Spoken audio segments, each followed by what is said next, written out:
And at 10, Donald Harvey. Harvey belonged to a group of psychos known as the Angels of Mercy, who claimed to kill for the benefit of their victim. Harvey was convicted of 37 of his more than 57 suspected murders, and he had also confessed to as many as 87. When Harvey was hired at Cincinnati VA Medical Hospital, he managed to collect over 30 pounds of cyanide, which he kept in his home. He also kept diaries and detailed notes on each of his victims, including how he killed them. This gives me intense William Afton vibes, okay? Not for some certain reasons, but for the delusion of him thinking that he was doing it for the victim's benefit, but still doing it in horrifying ways. It's the exact same kind of delusion that I could see William having, and a similar delusion to what he seems to have in the games. In the books, I don't think he's like this exactly, but his game version certainly seems the type, especially given his appearance in the Foxy Go Go Go minigame where he's smiling.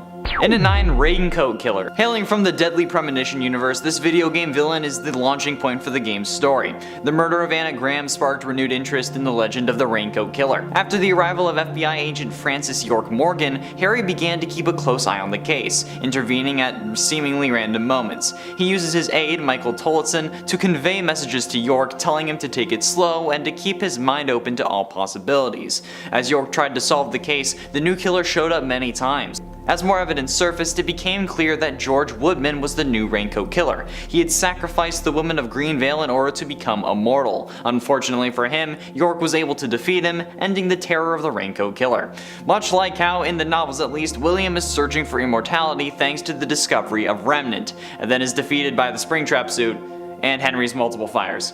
Okay, well, he would have been defeated if he wasn't possessed by his son, but I mean, like, there's still a parallel there.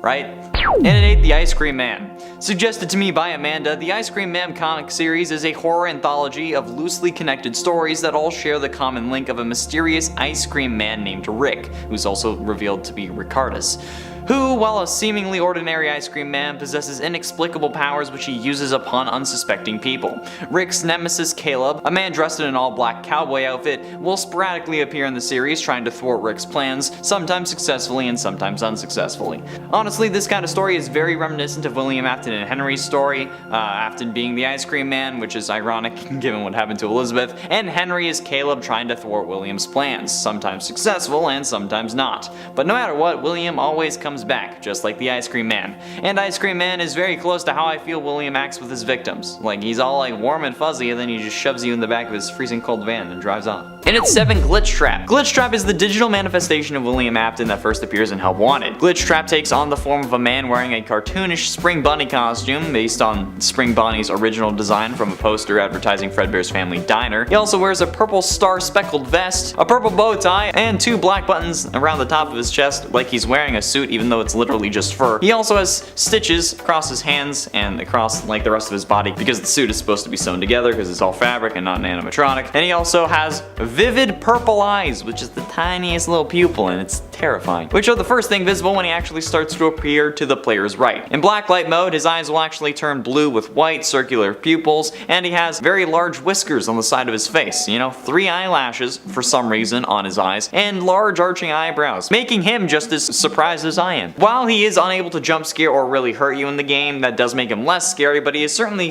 creepy and definitely scarier than Scraptrap. And at 6, Thomas Lee Dillon. Thomas Lee Dillon was a serial sniper found guilty of killing 5 people. Directed by the voices in his head, Dillon killed people randomly. According to attending psychiatrists, Dillon's delusions of grandeur spilled over into the reality of his life and the lives of his victims. His victims were killed by a high-powered rifle while they participated in outdoor activities, sometimes hundreds of miles from Dillon's home. Authorities did not link them to Dillon until he had sent a letter to the local paper. After the FBI put together a criminal profile of the killer, a friend of Dillon's brought him to the attention of the authorities, which in my mind at least is nearly identical to the story of William Afton. The amount of the first victims, the authorities only investigating the murders after they got tipped off by a friend of the killer, in Afton's case that being Henry, and eventually you'll see that there are quite a few similarities to multiple real people, and it's scary. At least when people compare me to Afton, it's because I wear purple. Halfway through into number 5, Arthur Gary Bishop. Arthur Gary Bishop was an American serial killer in 1983, and as a result of a routine police investigation, he confessed to the murders of 5 young boys between 1979 and 1983. Bishop was born in Hinckley, Utah, and was the eldest of 6 brothers. Bishop was raised as a devout Latter-day Saint, Mormon, and was an Eagle Scout and an honor student, which is already suspicious in comparison to Afton, given that Afton was also regarded as intelligent given his talent for animatronics, especially in the 80s, and his passion for business. But not only that, Bishop also operated under an alias. Bishop was arrested for embezzlement in February of 1978 and given a 5-year suspended sentence, but he skipped his parole and fled to Salt Lake City, living under the alias of Roger Downs. Under this alias, Bishop would then kill 5 boys between 1979 and 1983. It's also interesting that multiple key dates in Bishop's life line up closely to releases of FNAF games. On July 14th, 1993, he was arrested, and FNAF 4 came out on July 23rd, 9 days after that. Well, not in the same year, but you know what I mean. Bishop's first kill was on October 14th, 1979, and Sister Location was released on October 7th. I mean, it's not concrete, but it's certainly interesting. Plus, also he was caught in 1983, the same year that Crying Child was bit. And at 4, John Wayne Gacy. John Wayne Gacy was an American serial killer who killed at least 33 young men and boys. Gacy regularly performed at children's hospital and charitable events as Pogo the Clown or Patches the Clown, personas that he had devised. He became known as the Killer Clown due to his public service as a clown prior to the discovery of his crimes. Gacy committed all of his murders inside of his ranch house. Typically, he would lure a victim to his home and then dupe them into donning handcuffs with the pretext of demonstrating a magic trick. And while this is absolutely disgusting and makes me sick to my stomach, there are still a few similarities to Afton. Killing in a place that's related to you, for instance, Gacy, it was his home, and for Afton it's his business. The target demographic was also the same with young people, although Afton is a bit more diverse and killed girls as well. And while you may think that this is a stretch, even FNAF made the connection with FNAF AR through the Clown Springtrap skin. I mean, come on. Dude, if that's not a giveaway, I don't know what is. Getting close to the end, at number 3, Animatronics. Like, how the absolute living hell did he end up getting away with this? The smell of rotting bodies would also ruin the pizza place. The heat from the animatronics insides when they're actually like moving around would also speed up decomposition, and the animatronics are in front of people every single day. They even started complaining that the animatronics were leaking blood of mucus and it was smelling like death. If this was real life and William getting away wasn't important for the plot, he should have been caught on that and that alone instantly. Oh, we never found the bodies of these kids, but now these animatronics are leaking blood and smell like death. Huh, that's not related. Oh, they even make like bone-crushing sounds when they move. And nah, we don't need to check these out. Or maybe we should. You know what? Fine, we'll take them in. Oh, look, we found the bodies of the missing kids. William Afton, you're under arrest. Like, boom. I don't see how this wasn't an open and shut case right away. Like, this was so goddamn stupid. They shouldn't have made it to the first game. His whole plan was a dumpster fire of bad ideas. And even if you think it was the puppet who put the bodies in the suits, why would they do that? Like, why would they hide the bodies? But ultimately, in at number 2, Hannibal Lecter.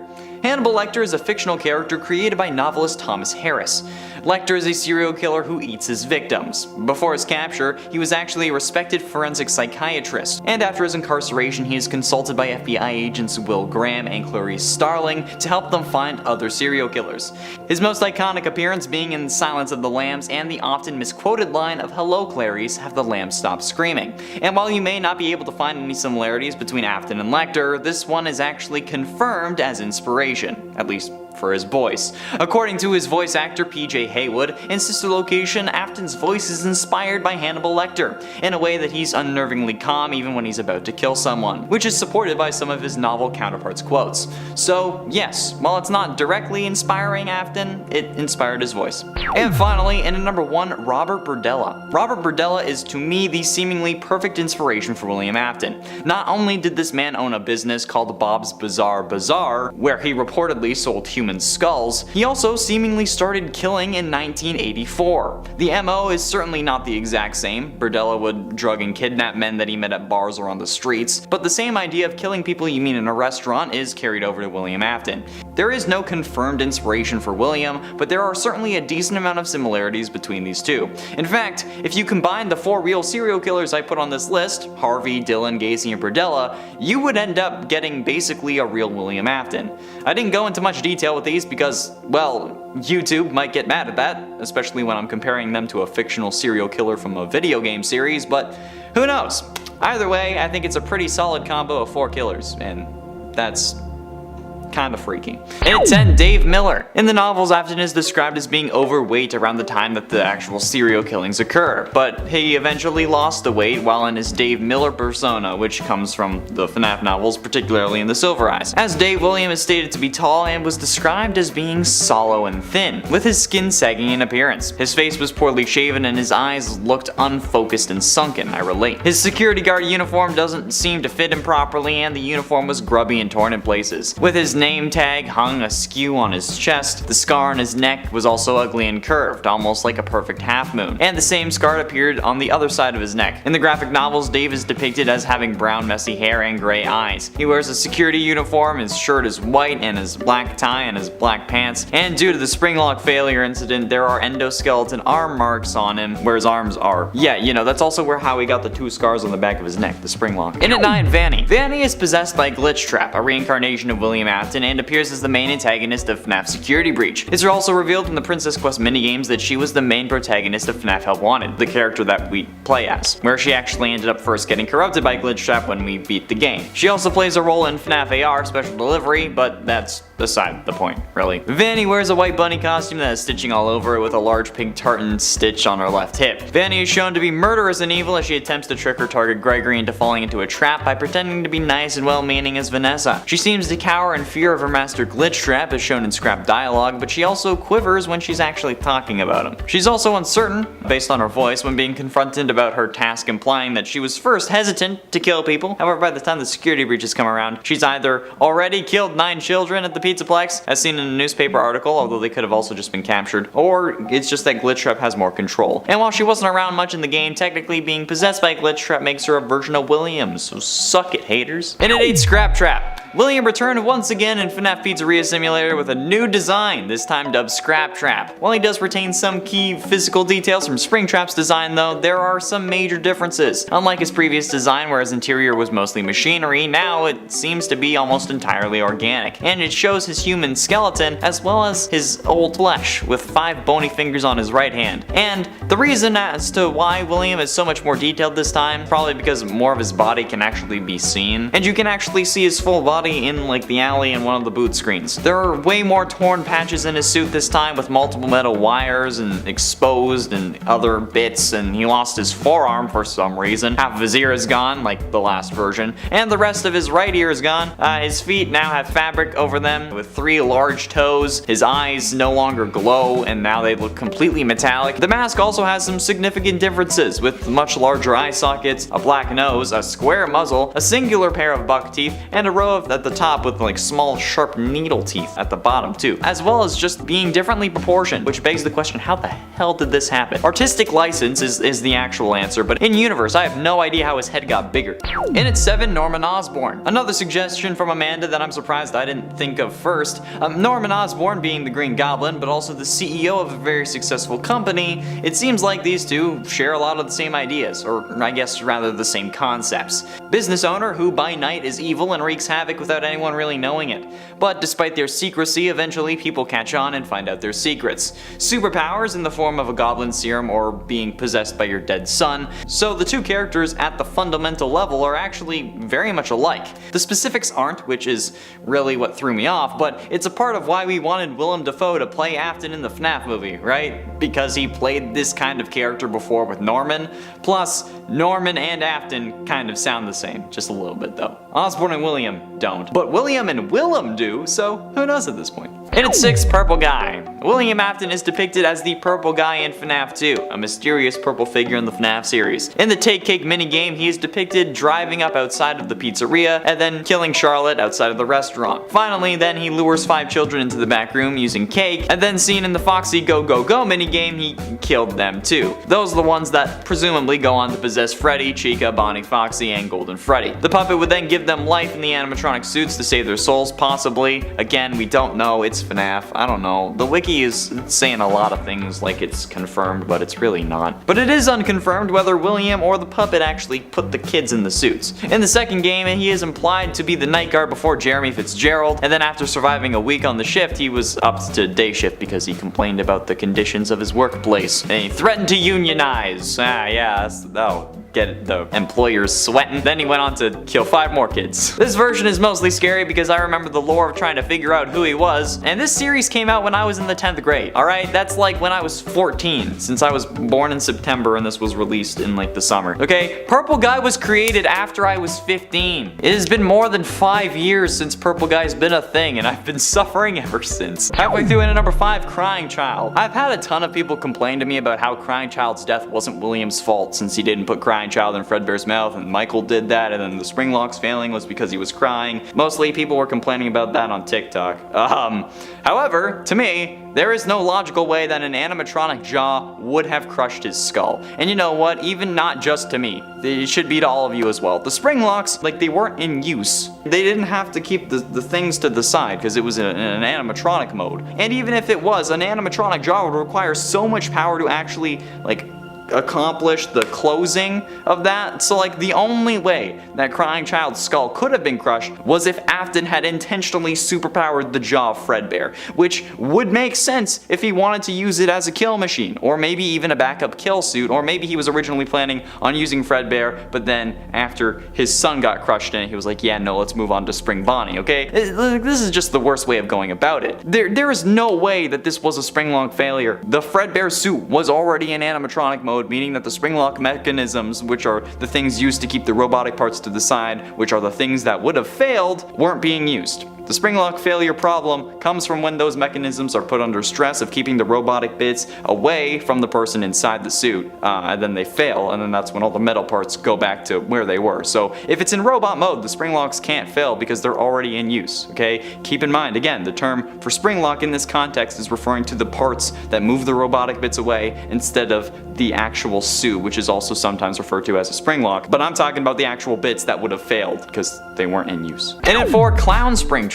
Clown Springtrap is Springtrap's third skin and the third skin to be introduced in the Dark Circus event for FNAF AR. Clown Springtrap has a pale white suit and blue and purple makeup above his eyes. He has messy purple hair coming out of his head, and he also has large red lipstick because why not? He's a clown. Clown Springtrap's body is mostly covered by a large suit with ripped up black pants and a black shirt, along with a red and purple vest. He features large red clown shoes along with a large red bow tie and flower on his chest, and his right eyelid has also been stitched up for whatever reason. Finally, he carries around a very large red mallet in his left hand, and considering how clowns are one of the most common fears in the world, I think putting Clown Springtrap on this list is definitely justified, especially when he's intentionally jump scaring you in your own home, even if it's on your phone, okay? The dude is menacing. He has a hammer. It's like Harley Quinn, but not as cute. And he's also basically meant to be a reference to John Wayne Gacy, at least in my head, that's how I understand it, so yeah. Getting close to the end in number 3, Thomas Lee Dillon. Thomas Lee Dillon was a serial sniper found guilty of killing 5 men, again, with the 5. Directed by voices in his head, Dillon killed people randomly. According to attending psychiatrists, Dillon's delusions of grandeur spilled over into the reality of his life and the lives of his victims. His victims were killed by a high-powered rifle while they participated in outdoor activities, sometimes hundreds of miles from Dillon's home.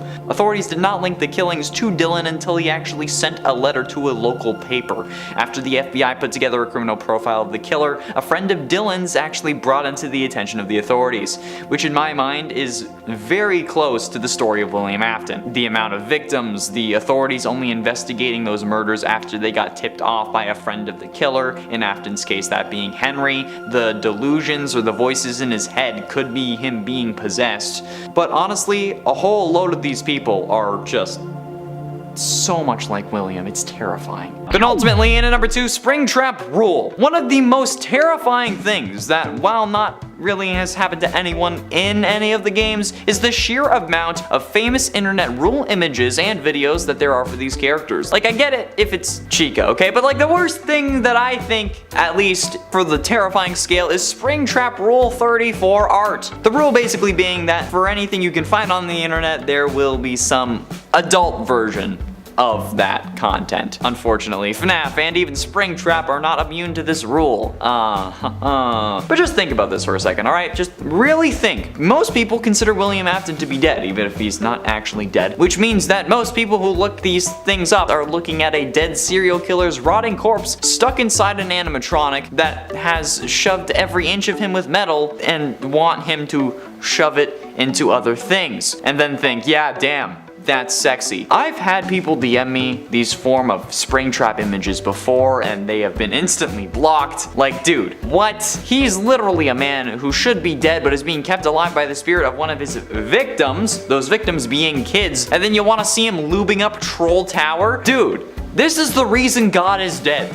Specifically this. Nothing else, just Springtrap Rule 34. Finally, at number 1, Burn Trap. William appears as the optional yet canon final boss of FNAF Security Breach, named as Burn Trap according to his game files. He only appears in the Afton ending, and this form is a result of Vanny downloading William's soul or code brain from the digital realm into a hybrid of animatronics. I don't even know. Burn Trap's new rotten form appears to be his old one, like a modified, tattered greenish brown spring Bonnie suit, but even more severely withered because he's been through 3 fires, and his entire lower jaw is finally ripped out, revealing the skull covered in blood, which for some reason is still there. His suit is missing fur with the exception of his chest, hips, left foot, upper leg, which were all burned away, revealing more of his corpse and his charred remains. His old endoskeleton has been replaced with some of the endoskeletons from other animatronics, maybe even glam rock animatronics for his hands. He's made taller, and he has claws. God. Just why?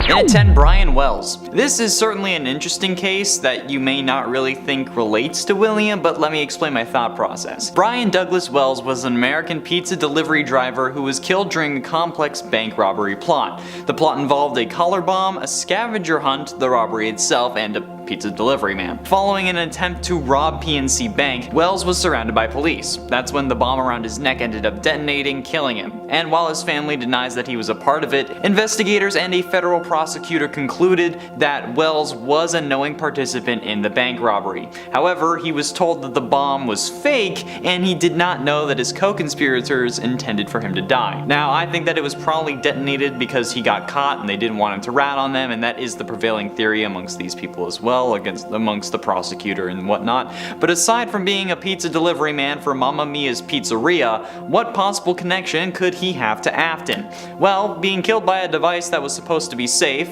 for one, the spring locking and the collar, being betrayed by your peers, in William's case most likely Henry, and the affinity for complex plans. I feel like this may have been at least a slight source of inspiration, especially since this came up when I searched for pizza place serial killers, because I was hoping that there would be one. That's weird to say. Let's just move on. And at 9, Andrew Cunanan. Andrew Cunanan was born in San Diego, California, and eventually settled in San Francisco's Castro district and socialized with older, wealthy gay men while indulging heavily in illicit substances. It's unclear what set him off, but he began a cross-country killing spree of 5 unknown victims, the last of which was actually fashion designer Gianni Versace. Cunanan killed himself on a Miami boathouse in 1997, and if that didn't set off an alarm, congratulations, you have not been ruined by FNAF yet. However, William Afton also had 5 victims at least, but definitely only had 5 when FNAF 1 and even around FNAF 2 was released. And while FNAF 1 does take place in 1993, many have theorized it to instead take place in 1997, which is unlikely given the minimum wage of the times and the connection to another real person, but nonetheless, it's certainly an interesting case of more possible dates lining up and the same number of victims. You know, a lot of people on this list are actually going to have 5 victims, and it's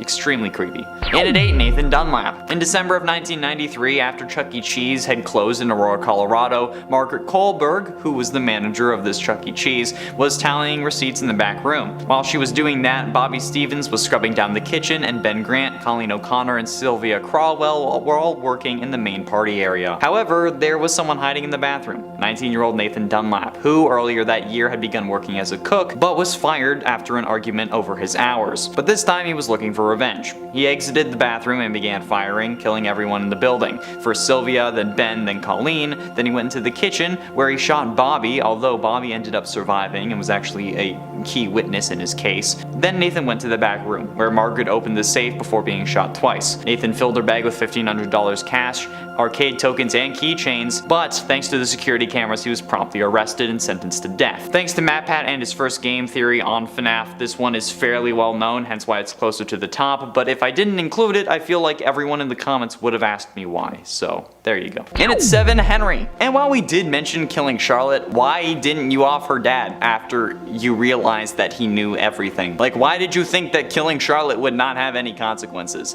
Like, you killed your business partner's daughter. That's gonna be pretty obvious to him, especially when he already suspected you were up to something, hence the green bracelet that he gave her, since he was trying to take extra care to protect her and then she still died. I mean, he could have done more, but that's still a vengeful father if I've ever heard of one, okay? And he hasn't even needed vengeance at that point when he gave her the bracelet. So then, you know that he's gonna come after you, or at least seems like he will, so why didn't you kill him next? Killing Henry could have done wonders for your criminal career. I mean, yeah, the cops are already suspicious, but as long as they can't find a body, you're gonna be clear again. Like, yeah, or even if you're paying them off, you'll be fine. They won't put you away for 5 missing kids. They won't put you away for a missing father as well, especially a jury who has to be convinced beyond a reasonable doubt that you are the killer. And then without a body, there's no real forensic evidence. And again, they didn't put you away for missing kids, so like, come on, just finally off Henry, and then you'd be able to stay as yourself or even Springtrap alive and then not get burned 3 separate times. Plus your son would be alive, so yeah. Well, Michael would be, not Crying Child. And at 6, Ted Bundy. During an interview with Daco, PJ Haywood, the voice actor for William Afton in sister location FNAF AR and Ultimate Custom Night, said that Scott Cawthon described William as being a charismatic, smooth-talking snake oil salesman,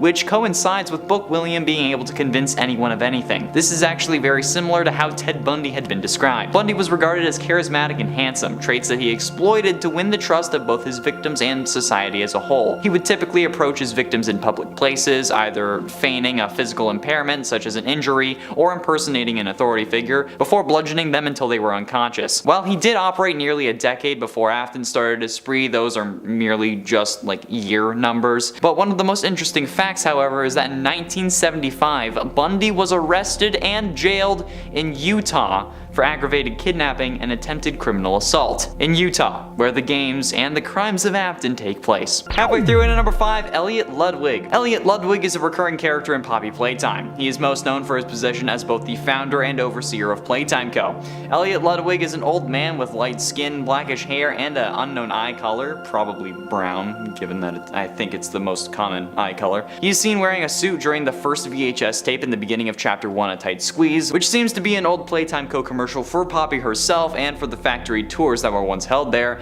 where in this video he is engulfed in purple light, which is certainly an interesting moment, one that I even pointed out in our Poppy Playtime playthrough video. Not to mention the whole he puts people in toys thing, like how William put people in animatronics, plus Elliot probably put his daughter into Poppy, much like how Afton's daughter Elizabeth ended up becoming Circus Baby, and then Elliot sealed his daughter away, and Afton put Baby in Circus Baby's entertainment and rental, which we visit in sister locations. So yeah, like this. In at 4, Donald Harvey. Harvey belonged to a group of psychos known as the Angels of Mercy who claimed to kill for the benefit of the victim. Harvey was convicted of 37 of his more than 57 suspected murders, and he confessed to as many as 87. When Harvey was hired at the Cincinnati VA Medical Hospital, he managed to collect over 30 pounds of cyanide which he had kept in his home. He also kept diaries and detailed notes on each one of his victims, including how he killed them. That gives me just that's intense William Afton vibes. Like, not not for some certain reasons, but the delusion of him thinking that he was doing it for the benefit of the victims or just for any benefit it's horrifying, okay? It's the exact same kind of delusion that I could see William having. And a similar delusion to what he seems to have in the games. In the books, he's not exactly like this from my memory, but the game version certainly seems to be the type, okay? Especially given his appearance in the Foxy Go Go Go minigame where he's smiling. Getting close to the end in number 3, The Curse. The Curse is an Aztec-themed skin for the Springtrap animatronic and was released on March 5th in the Ancient Equinox event and is the 4th skin for Springtrap in total in FNAF AR. Curse is a teal-colored Springtrap dressed to look like an ancient Aztec warrior, and he has a large feathered crown and a golden chest piece. This guy looks like he's actually decaying, finally, which is certainly a better spin on things since decaying bodies aren't purple, even though the series seems to try to push that idea. Bruises are purple, decay is commonly, at least in cartoons and this kind of media, depicted as green, much like how Springtrap's suit in the Curse form is a dark green. This could also be a subtle reference to the fact that Afton is a curse on these games, being unable to get rid of him in any meaningful way, or maybe just about Glitch Trap. He's a curse on this series too. He needs to die permanently, please, for the love of God. And ultimately, in at number 2, John Wayne Gacy. John Wayne Gacy, as I'm sure you know, was an American serial killer who killed 33 young men and boys. Gacy regularly performed at children's hospitals and charitable events as Pogo or Patches the Clown, personas that he had devised. He became known as the Killer Clown due to his public services as a clown prior to the discovery of these crimes, but jeez. Gacy committed all of the crimes inside of his ranch house, which is a horrible idea, just like William killing inside of his own pizzeria. Typically, he would lure a victim to his home and then dupe them into donning handcuffs on the pretext of demonstrating a magic trick. And while this is absolutely disgusting and really makes me sick to my stomach, there are still a few similarities to Afton. Okay, killing in a place related to you. For Gacy, it was his ranch house, and for Afton, it's his business. The target demographic is also the same with young people, although Afton also killed girls, which I don't even want. And while you may think that this is a stretch, even FNAF itself made the connection with FNAF AR through the Clown Springtrap skin. Intentional or not, come on, that's a connection. And finally, in at number 1, Robert Burdella. Robert Burdella is, to me, the seemingly perfect inspiration for William Afton. Not only did this man own his own business called Bob's Bizarre Bazaar, where he reportedly sold human skulls, but he also seemingly started his killing spree in 1984. The MO is certainly not the same. Burdella would drug and kidnap men that he met in bars and on the streets, but the same idea of killing people you meet in a restaurant scene is carried over to William. There is no confirmed inspiration for William, hence this list, but there are certainly a decent amount of similarities between these two. In fact, if you combine all the serial killers we talked about on this list, especially these last 4, you'll basically get a real William Afton, and I don't like that, okay? That's horrifying. But again, that was the point of this list, so it was a way for me to talk about FNAF without having to talk about FNAF, okay? I didn't go into too much detail with these because, well, I'm sure you can guess why, but yeah. Either way, I think that this is a pretty... The similarities are scary. That's all I have to say. And at 10, Cassidy. Assuming for this scenario that Cassidy is the one you should not have killed, which she's not, but you know what, for you guys. This is one of the dumbest things that William could have done. Or maybe he doesn't actually consider it a mistake, since the one you should not have killed, after all, is keeping him alive. They're doing it as a way to make him suffer, though. So since it's potentially a mistake, but could also be considered a good thing depending on the angle, I'm gonna go with number 10 for this one. But even if he does consider that a good thing, or if Cassidy doesn't end up being the one you should not have killed, which he's not, killing those 5 kids that made up the missing children's incident that included Cassidy was certainly a mistake, since it caused literally everything else in his life to go downhill. I mean, it was starting to go downhill, but it started going even worse, okay? And he does end up suffering extremely only because of that kill and the others, okay? So if you don't want to count Cassidy as the mistake, because she's not the one you should not have killed, which is still the case, I don't care what you guys say, I know. Count the missing children's incident itself as the mistake. And at 9, Blueprints. There is no doubting what you've achieved on a technical level. These are clearly state of the art. There are just certain design choices that were made for these robots that we don't fully understand. We were hoping that you could shed some light on those. She can dance, she can sing, she's equipped with a built-in helium tank for inflating balloons right at her fingertips, she can take song requests, she can even dispense ice cream. With all due respect, those aren't the design choices we were curious about, Mr. Afton. This classic line of Afton being interrogated, I'm guessing, that plays the first time you open up Sister Location, just showcases how stupid this man is, okay? The cops know what these animatronics are capable of and what they were designed to do. And you want to know why? Because the blueprints are just readily available. This man included wireframes of a child being stuck in Funtime Freddy and just left it on his computer. What? Why would you do that? Well, that's so stupid. So when they found that, because you know obviously they're gonna search his computer, they instantly ended up being even more suspicious of him, and then they were keeping an even closer eye on him. That's also probably why he ends up starting to dress in the Spring Bonnie suit even, maybe, which ultimately ends up screwing him over as well. So yeah, designing the Funtimes as killbots was definitely a bit of a mistake, but then leaving the wireframes on your computer was something even dumber, especially considering how one of them was meant to symbolize your dead wife, and the other one ended up killing your daughter. In at 8, Charlotte. While yes, Charlotte may have been Afton's first true kill, causing his descent into madness, this is more so because of what she really turns into. Because, like, somehow, this also didn't make Henry end Afton instantly, because if he had, I would understand that. But in the games, Charlotte ends up possessing the puppet, who then gives life to the other animatronics, which causes Afton to disassemble them and then release their spirits that then scare you into your Spring Bonnie suit that crushes you, and then you start going even crazier. But even discounting the game aspect of her, like, killing being a mistake, in both universes where William kills Charlotte, Henry comes after him for it, which results in what should be his death multiple times over. And not to mention how in the books specifically, unbeknownst to her, she is an animatronic robot that was meant to replace the daughter that Henry had lost, but it's also revealed that the animatronic is also, her adult form is also Baby as well, who can switch between her human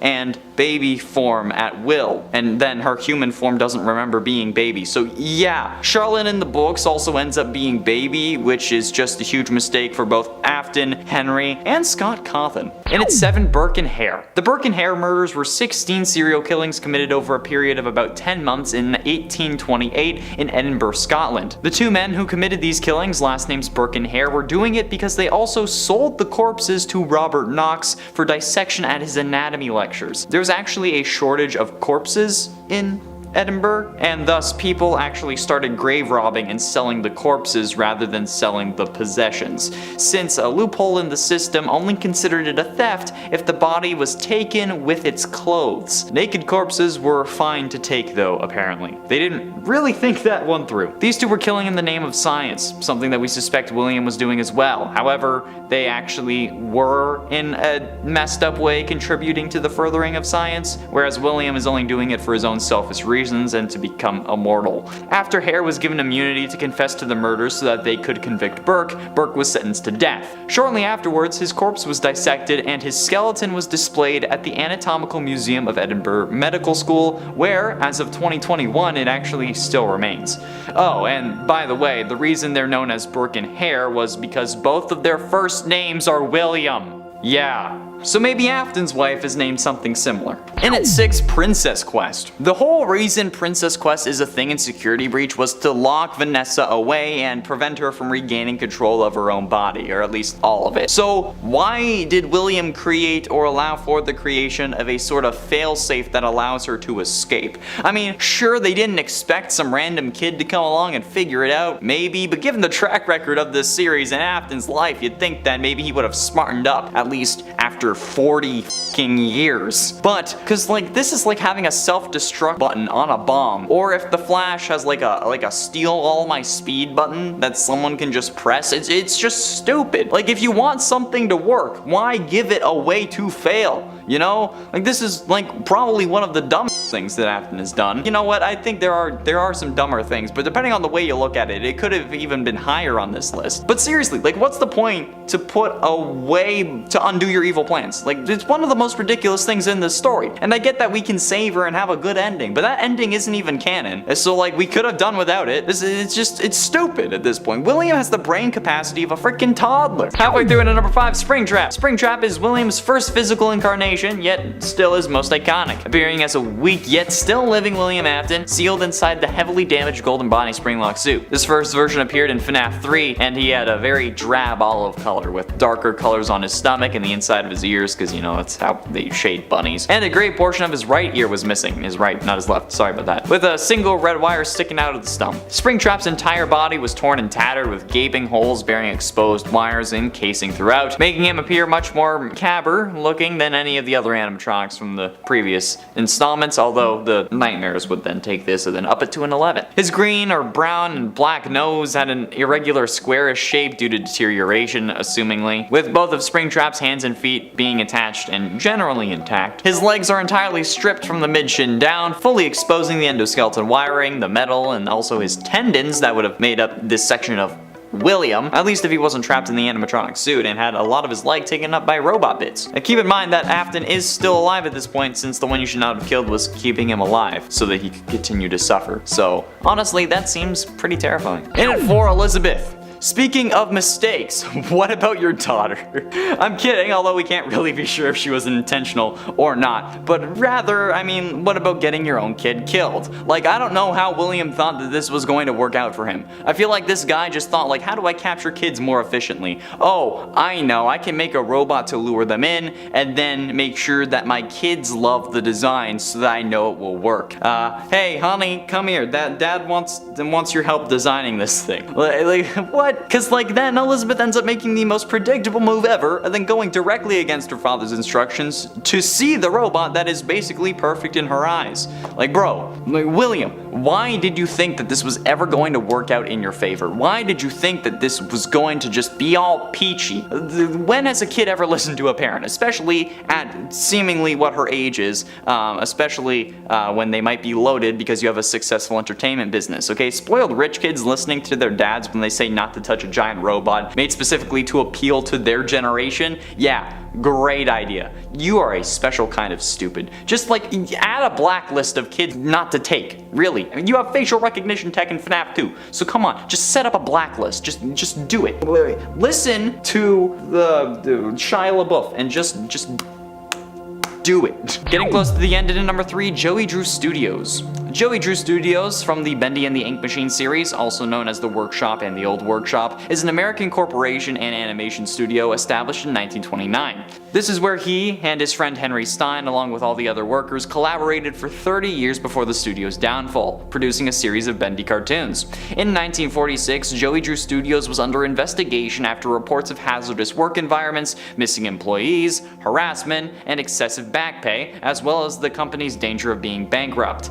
All of which are the result of Joey's mismanagement of the studio. Anonymous employees threatened to make labor unions over the poor conditions, which included unpermitted buildings, hazardous electrical wiring, and a plumbing system prone to bursting, which sounds exactly like the working conditions that would be in some form of Fazbear establishment. Plus, there's a machine that takes human souls and turns them into ink monsters, like how the animatronics get infused with the souls of the missing children. I feel like that connection was kind of expected on the list. But ultimately, in at number 2, Springtrap. Being the brains behind some of the most advanced robotic technology in the universe, we'd expect a lot from William Afton. Like maybe using the brain that made these. Or maybe that's asking too much. Because I mean, he's the suit technician, but he's also the main killer who avoided the cops for how long? So, you know, he should really know what he's doing, right? Apparently not, since after discovering the original 5 animatronics were possessed, he disassembled them to learn their secrets, but inadvertently released the spirits of his original 5 victims.